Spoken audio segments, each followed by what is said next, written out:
Alright, it's actually been a little while since we've updated the tier list, especially because, as you can see, a lot of the characters that came out before this collab are not even here. Not Sabnac, Tor and the little boy, Baldr. I did not make an update for them, but here we are. I'm actually going to do some moving before we add the new characters because obviously the meta has changed quite a lot. And some things need to move up and down. Nanashi right now, hyper meta, so I'm putting him up. Humans, I don't think deserve to be moved, but I will say LR Liz is not as used right now on any of the meta teams, so I'm putting her down. And Sins is not a meta team, or no, proper meta team, like a sub-meta good team. You can run it, you will get Champ 1, there's no doubt about it, but it's definitely not the meta, if that makes sense.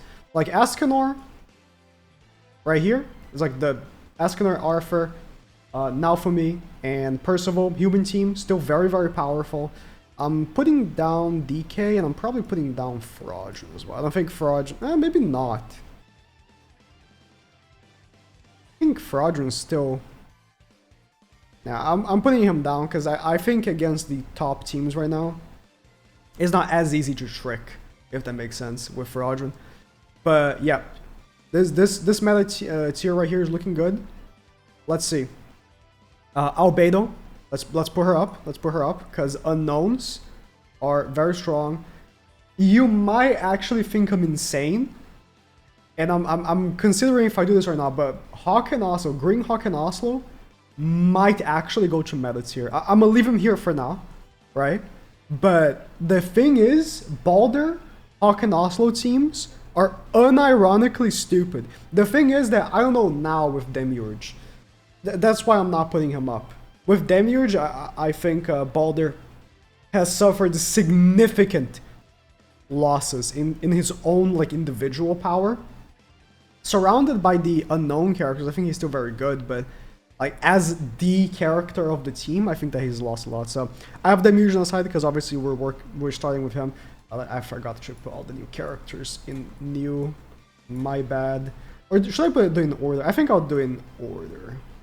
Yeah, Tor, Baldr, and then Demiurge and Narberal. I think all the moving is good. So Tor released quite some time ago. You guys, she's already, she's been gone. The banner's gone, but she is even post the new Overlord collab. I think she is still meta. There are 3 meta teams in the game right now, I would say, and one of those would be unknowns. Unknowns being Tor, Albedo, Nanashi, and Baldr. That would be the unknown meta team. The thing is, dude, Baldr suffered the most, I think, with this Demiurge release. And it's crazy because Baldr just released, but man, if you use Baldr and you go up against a Demiurge, your Baldr's like a little child. He already is a little child, but he is like actually a coughing baby against a hydrogen bomb. It's insane, bro. It's crazy. But yeah, Baldr's very powerful if you don't face a Demiurge. And I think he is still there. Sabnac, I see people using Sabnac on Unknown instead of Albedo, but most of the people at the top using Unknown, it's Albedo. It's not Sabnac. It's just not Sabnac. I think for me, one of the reasons why I personally hate Sabnac is the RNG. The RNG on her, either seal single target or AoE pisses me off to no end. I've lost so many matches because of the RNG on her passive. And it's just so bad. I don't know if that's why the top players are not using her and using Albedo instead, but I think Albedo is just more reliable. And Sabnac has actually lost some swag points. Being the taunt of the team, I think Albedo is just better. She's just better, and the top players agree because no one's using... not no one, there are people using Sabnac, but most people are in fact using Albedo. Oh, I mean, actually, Eyes got buffed, and I think he goes to the usable tier. I don't think he's sub-meta, but he's definitely pretty decent. He's definitely pretty decent PvP here. Now the new characters. So we're moving pretty quick because honestly, these old characters, maybe I would have had more to say if I did the tier list in time for when they were the meta of the game, but they're not anymore. Like unknowns, are they number 3? They might be number 3 right now. It's probably like demons, humans, and then unknowns. I'm not sure. It might be demons, unknowns, humans, but in any case, let me go Narberal first, because no, let me go Demiurge. Demiurge is OP. Like he's OP. He's nuts. He is nuts. So the reason why I didn't put down Chandler is because right now demons is melee. Oh, where is assault melee goes to sub melee. Assault melee can be nice to use as well, but obviously not on the level of DK melee. DK melee is better. I'm sorry, it is what it is. Oh, let me also Purgatory melee. He can go to usable. I think you can run Purgatory melee. I've seen people run personally instead of these two melees for fun. Again, for fun. You're not using them because it's good. You're using them for fun. Yeah, that's definitely one thing. Charlotte, by the way, I mean, she got buffed as well, but she's just not all that. Demiurge is insane. And then you have, you know, DK melee, Demiurge, Gelda, and either Chandler or Nanashi. You can use either or. I think Nanashi is better, but I've seen a lot of people use Chandler. And, I mean, if you don't have Chandler because he's recent, that's fine. Just use Nanashi. Not everyone has Nanashi. And, I mean, if you end up actually pulling Chandler eventually and you want to use him instead, then do that. I think it's, you know, Chandler has more CC. For sure he has more CC than Nanashi, so, you know, take that into account.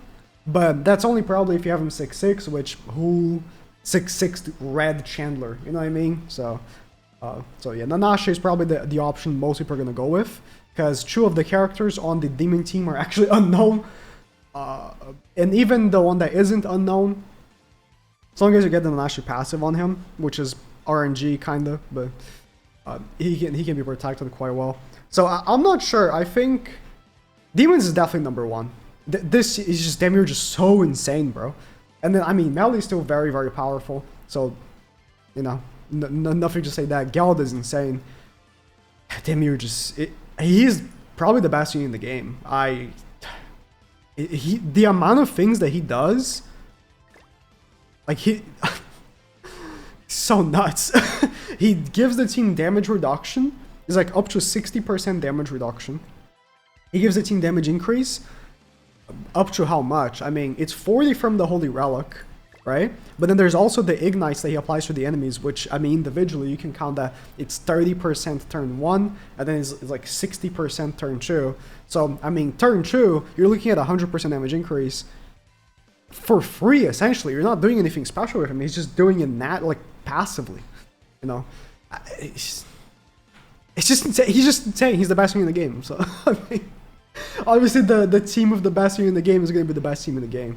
He has type advantage against every attribute essentially by brute forcing, doing 50% more damage against blue. So it's like it's not type advantage against other reds, but I mean, you have so much damage increase, you might as well be type advantage. It's just too much. He does too much.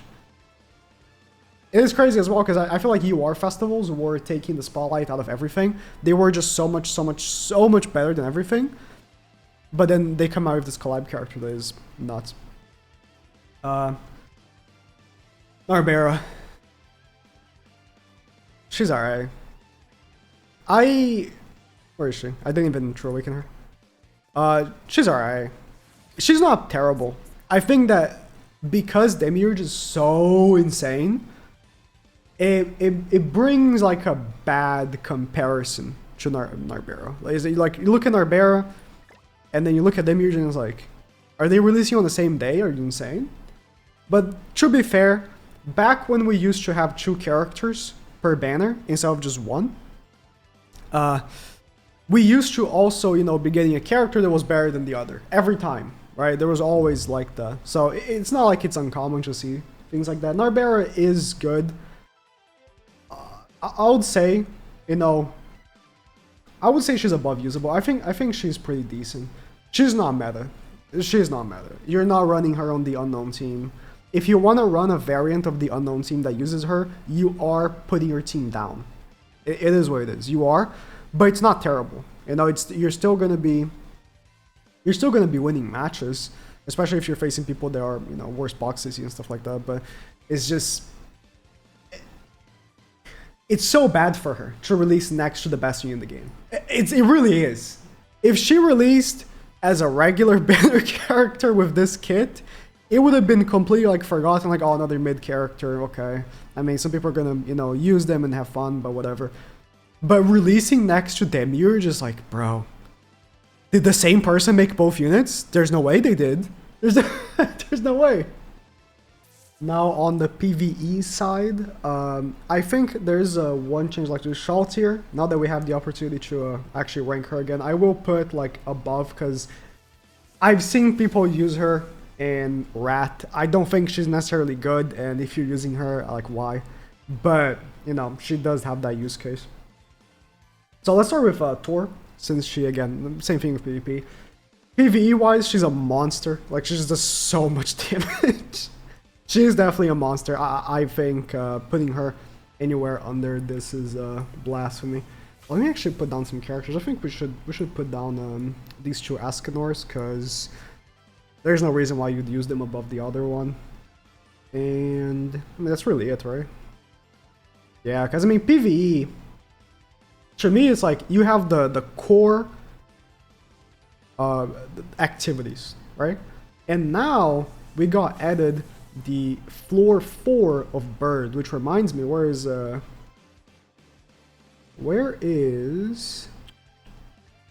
Raider Melee? Because I mean, obviously he wasn't the meta anymore for PvE for those hard activities, but now he is. There it is. He is godlike for the new floor 4 of Bird. So is Tor, right? So that's why I'm putting her up here. Plus she's good in other PvE activities as well. Who else? Am I forgetting someone? Oh yeah, where is she? Megalda. She's back, baby. I mean, be ready for when floor 4 of Deer drops that Jormungandr also gets back up. Should I dare put Galland up here? I think I will. He's also really good for floor 4 of Bird. Never been a video on it, but Sora made it look effortless. I'll say that. But yeah, the Tor is absolutely nuts. Is there anyone else to put down? I don't think so. It's not like PvE changes much. Yeah, I would say I don't like Summer Freya as much as I like Red Freya, so I'll put her down just to say I did something. Yeah. Now, Baldr, I have like a bit of a question mark, because I have seen people go kind of nuts using him, but I'm not sure if he was actually the best option. I think I will still put him all the way up, because his counters are very, very good in PvE. But I personally did not actually use him. Listen, when all these OCs were coming out, I took the opportunity to work on my new channel, because it was a much better use of my time than playing these terrible updates. But I've seen what other people did, so, and it worked out in my favor. It's all good. Baldr is definitely a character that, if you told me he was planned to be a festival, but then they released him as a regular banner, I would not be surprised. Like, if he was supposed to be the festival over, like, Sabnac, I would not be surprised. I think he's a much better character than Sabnac, personally. Like, I just hate I just hate Sabnac's design so much. Whatever. Now the two collabs. So, Demiurge is a PvP character. Through and through, he's a PvP character. The turn restrictions and the red debuffing, I would not say he's good in PvE, aside from like potentially like farming. I cannot give him anything crazy. He's a PvP character, like he's the best PvP character in the game. But in terms of PvE, you know, it is what it is. Like he's not anything insane, right? Characters are made for one game mode sometimes they're made for both, and you know, like I said, like festival units, generally speaking, are good for both PvP and PvE. I feel like there are times, yeah, where they're only good for PvP, but most of the time they're good for both. And you can see that reflected on, you know, the characters up here. Like you see the most recent UR festivals, only one of them isn't good for PvE, which is Arthur, and I think Arthur is still not that bad in PvE, but he's not like insane. Escanor, Gaffer, Melly, Tor, all up here, right? And then I would say like Baldr should be a festival over Sabnac. Sabnac sucks. I'll say that. Sabnac is not good in PvE. I guess she, I gave her farm, right? Where is Sabnac? Okay, I was a little too harsh because I hated her. But yeah, she's decent for farming because she has double AoE. But that's really it, right? That's really it. Narbera is quite a bit better because she actually have a decent replacement use case for Rat. So on Rat, I think people's biggest setback is when they don't have Valenti. Not having Valenti makes the Rat unbearable to play. For sure. Because they have to use, and don't have a choice, they have to use, where is she? She should be at the tier at the below, because I wouldn't put her anywhere down. Wherever she is. Maybe I did actually, yeah. Grey Merlin. This unit is just complete dog shit. Narbera actually has shock. And it's AoE. So, for anyone that does not have Valencia, I think she makes a great replacement. Albeit, obviously not as good. Like, if you have Valencia, you would never use this unit. Not in a million years.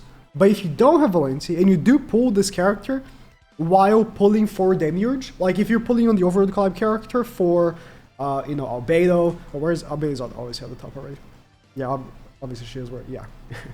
If you're already pulling for Albedo and for Demiurge, you might just happen to get an Arbera, right? And if you do, and you don't have a Valenti, then it might be worth actually leveling her so you can use her on Rat. So I'll give her a, I'll put her here. She's not as good. Like, no matter how you spin it, she's not as good. But she's like, if you have to use her, or maybe I should just put her, nah, yeah. If you have to use her, then yeah. Dude, my PvE tier list sucks. The thing is, there's so many characters that are good for like, not the hardest activity ever. Like these like lower tier bosses, like to me, anyone that isn't up here, I just don't use them in PvE, right? Because like if I'm even playing any like hard, or sorry, any easy activities, I'm gonna use like the best units in the game. I'm not even gonna use anywhere at the bottom. Like I feel like anyone that's below, it should be like this tier with all the best units, and then like one tier for all the rest. But whatever. It's just because PvE has gotten worse and worse as time has gone on. The reason I say that, it's like there's no mid-tier activity. You look at PvE, right? And then, okay, there's a final boss. But final boss, I would not call it mid-tier activity because it's a highly specific activity. Can I see here? Yeah. It is a highly specific... Who are these units people are using? It's not units down here on the mid-tier. It's units up here. Right? Oh, Galda, I guess. Galda, I guess. Galda is good for final boss, which is why she's not at the top, but... Yeah. Because people are going to be using the units that give the points, right? And those are generally the characters that are at the top. Mid-tier units don't have really a use in the game, unless replacements, right? I guess replacements. But then you look at, again, I guess Knighthood boss, right? Which the game mode sucks balls. Demon King fight. All the best units are up here. Like, I might be missing someone, like some like weird strategies, but the best units are up here. Floor 4 of Bird and Rat, which are the only two difficult bosses here. The units that are actually usable are up here. Oh no, PvE needs... Oh yeah, and anything that isn't like stupid hard or like point based, there's like stupid hard and point based. Those are PvE activities, right? Anything that isn't that is stupid easy. There's no in between. It's like things like this boss right here, which you can one turn. Like either things are stupid hard or they're point based, which is like ranked. So essentially it's stupid hard, because if you're gonna get a high rank, I mean, if the percentages aren't too crazy, like getting top 10%, then it's not that hard, right? But like, you get what I mean. Like if it's ranked, then it's even harder than stupid hard. But it's either that, or the activity is insanely easy, and someone that started the game today can beat it. I think there should be a more middle ground, but whatever, who cares?